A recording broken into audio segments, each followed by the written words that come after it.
Welcome to the conversation where we talk to professionals in the performing arts and entertainment industry. I am your host, Veronique George, and today I have the pleasure of speaking with the 114th Miss FAMU, Erika Johnson.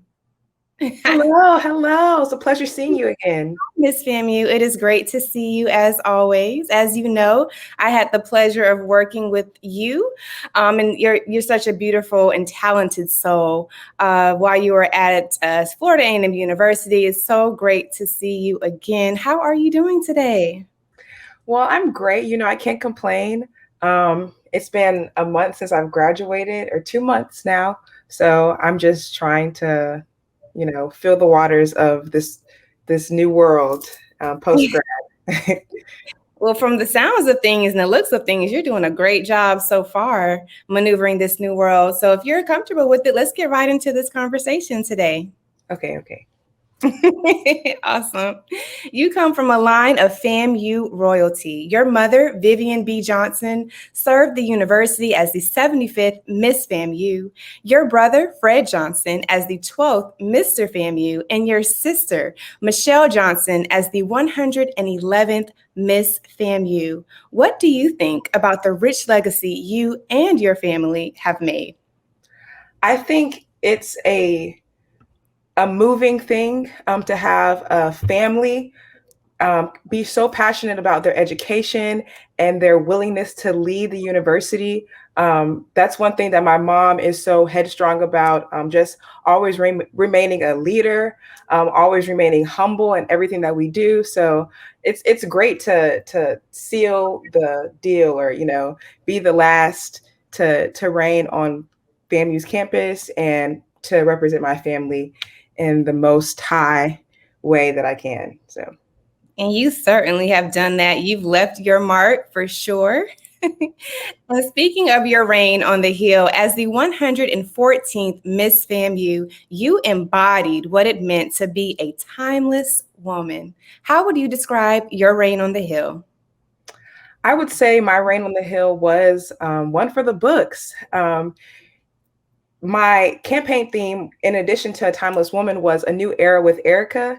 And it's so funny that I kind of feel like I jinxed this entire reign because I was trying to implement old traditions that the previous queens had given and pass it down to the new generation, and finding a way to incorporate technology in everything that we had to do during this previous school year. So it was a challenge. A new era with Erika, I didn't know that meant a pandemic, but God was on our side through it all. So I'm really appreciative that we got to experience this.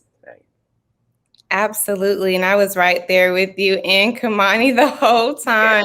It was certainly a different era, but like I said, you guys made your mark, and it was so great seeing you shine throughout this period. You had some amazing opportunities, which we're going to speak to next. You started performing with a touring signing group at the age of 13, and recently you performed 3 Hour Drive by Alicia Keys for Sony Music, and with your mentor, Kenny Lattimore, at Live with Carnegie Hall. What is the one thing that you attribute to your success? I would have to say my mentors in my community, they all played a pivotal role in my growth and my ambitious spirit when it comes to the arts. I always feel like I have to put on for my city, Dallas, represent. I always have to, show up and show out. That's something that was instilled in me. Every time that I enter a room, I should, shine always. So in a humble way, and I always want to stress that. I can't stress that enough. I always want to remain, grounded in my faith and who I am and all that I do. So I'm excited for, where God is going to take me and where this next journey in this next chapter will be. So. Speaking of your next chapter, what was that moment like when you found out you were accepted into the Manhattan School of Music? I was elated. I was screaming. I was like, I can't believe this. I feel as if New York is so scary. It's so scary. It's so big. Everything is so fast paced, but I just convinced myself now was a better time. there's no other better time than now. While I'm 22, I think I should just do it. There's no, I don't know. I'm really anxious, I would have to say, but I was really excited just to know that God was still working. After undergrad, I had another opportunity to share my voice and to just do the things I was called to do.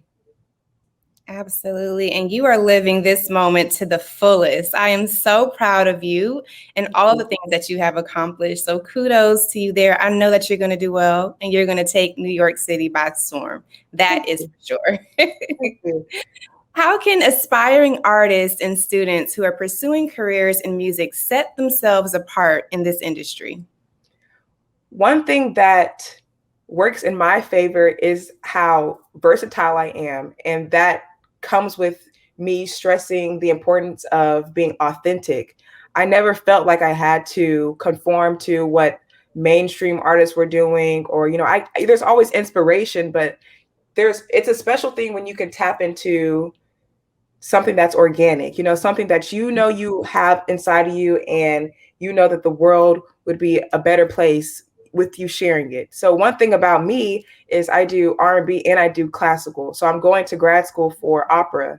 So that's just one thing that I continue to do. I continue to study. I continue to be just a student of this industry. I continue to soak everything in.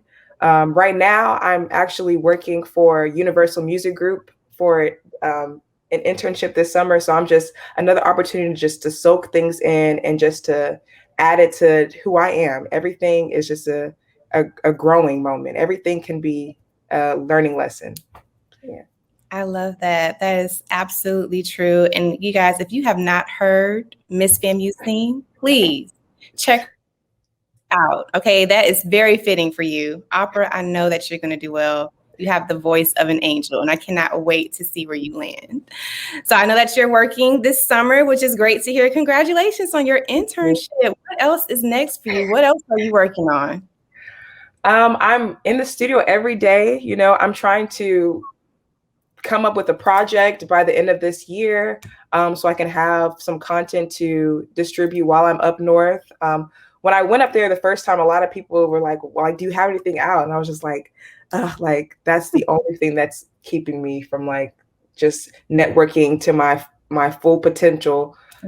So that's one thing that I'm working on this summer, is just having content, having music out. Absolutely. Building your toolkit, getting your tools together so you're ready. I love that. I love that, Miss FAMU. All right. Lastly, we want to keep in contact with you. We want to follow you and see where you are going. Please let our audience know where they can find you on social media. My social media tag is at ErikaNXCOLE official. That is my business page, my music page. So all things music you can find at that tag. Awesome. Well, there you have it, the wonderful 114th Miss FAMU. Thanks for joining us today for The Conversation. Stay connected with the VOG community on social media. We'll see you next time.